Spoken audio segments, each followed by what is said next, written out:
Toyz 5150 activate Operation Toyz. Do you like adventure and cool action figures? Well, come join the fun. It's old school toys with plays.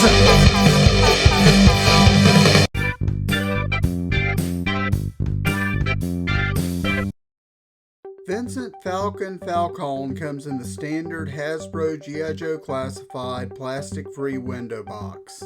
In the top left-hand corner, you can see that he's for children ages 4 and up. There's a choking hazard warning in the top right-hand corner. You have the artwork that shows Falcon, and that continues on over to the side. You have the G.I.Joe Classified Series logo, the Hasbro logo, and the figure's name. You also have a picture of the Falcon figure. The right-hand side of the box features the artwork's continuation. You can see the whole piece of beautiful artwork here. They do a fantastic job on these. On the back of the box, you have the figure's name plus the G.I. Joe star. You also have a picture of the figure all geared up with his weapons, as well as a picture of the figure with his weapons and his measurements. You also have the G.I. Joe classified files, as well as the GIJoe.com web address and the Hasbro logo. The left-hand side of the box features Falcon's classified files. Let's decode those. His role is Vanguard and he is a level 3. His gear is light weapons and he is also a level 3.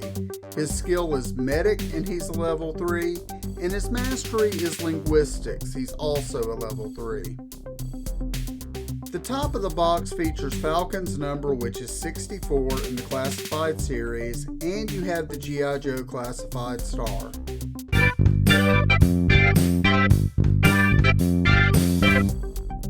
Falcon is, well, he's a figure.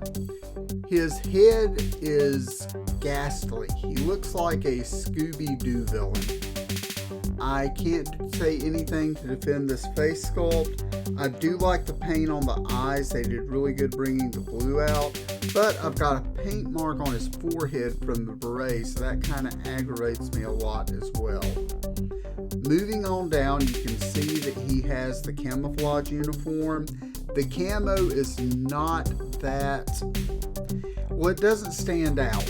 And that kind of bugs me. It's the same way with Stalker. I wish they would correct this. He also has this web gear. It doesn't fit the figure particularly well, and it makes the backpack pop off, and it interferes with his articulation. You have to move it around to get him to move right.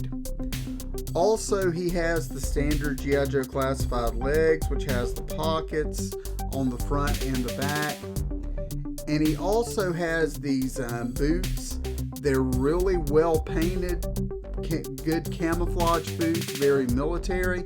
I remember when I bought my Army uniform when I was a kid, this is what I wanted. So they did really well with the uniform. Although I've got to be honest with you, his face, the camo, man, it leaves a lot to be desired.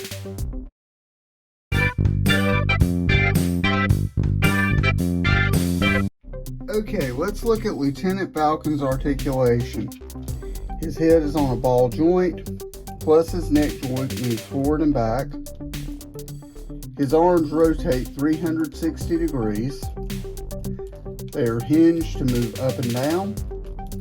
And he has that little butterfly joint on his shoulders. He has bicep swivels on both arms. Double jointed elbows on both arms.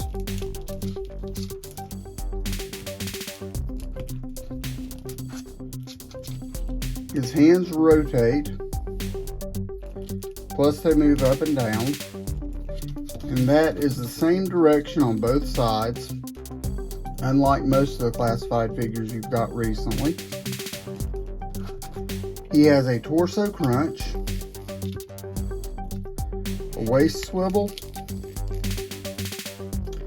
legs that move forward, out to the side and back,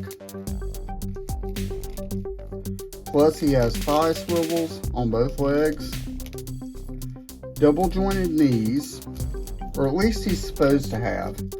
My Falcon, he's only got double jointed knees on one knee. See, the other knee won't budge, and I'm not going to force it because it feels like it's going to break. Alright, he has calf swivels, plus his feet pivot up and back. This one is really stubborn. And they also rotate all the way around. I'm a little bit afraid to do this one because I've had trouble getting it back into position. But that is your articulation for your Lieutenant Falcon G.I. Joe classified figure.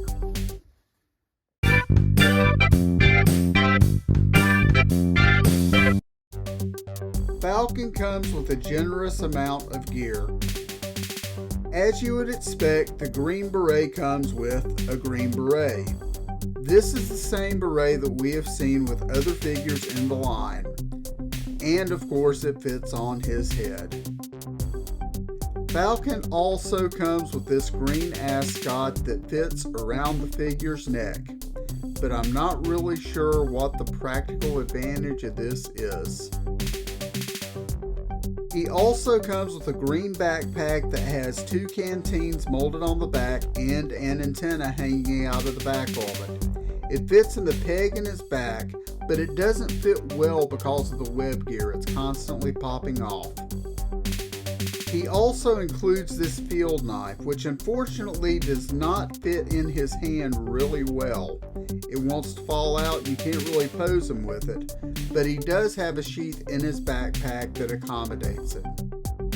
He also includes this awesome shotgun with a folding stock. It can be displayed with the figure either folded up or back. It also has a hollowed out point so you can put blast effects in it.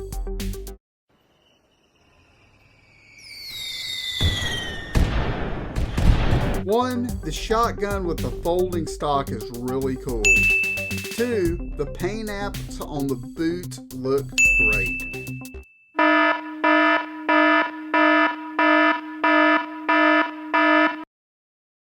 Okay, first off, the face sculpt looks like a Scooby-Doo villain. What? It is absolutely ghastly. Secondly, the web gear doesn't fit right and causes the backpack to pop off constantly. Next, we have an issue for the quality control department. The end of the stock of the shotgun does not stay on and pops off constantly. Also, I've always loved the fact that the classified figures' knives fit in their hands, but not with this guy. It's not a good fit in either hand. Lastly, another quality control issue. His lower knee is stuck, so he doesn't have a double jointed knee on his left knee.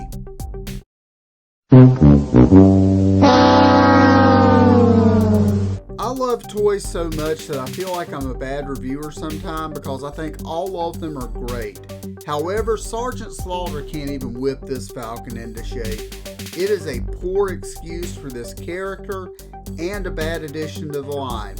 What do you guys think about Falcon? Did you have quality control issues? Does anybody like his face sculpt? Let me know in the comments. Also, if you haven't already, subscribe to my channel and hit the thumbs up if you thought this video was great. Ring the notifications bell and you'll never miss another video from Old School Toys. Thanks so much and Go Joe!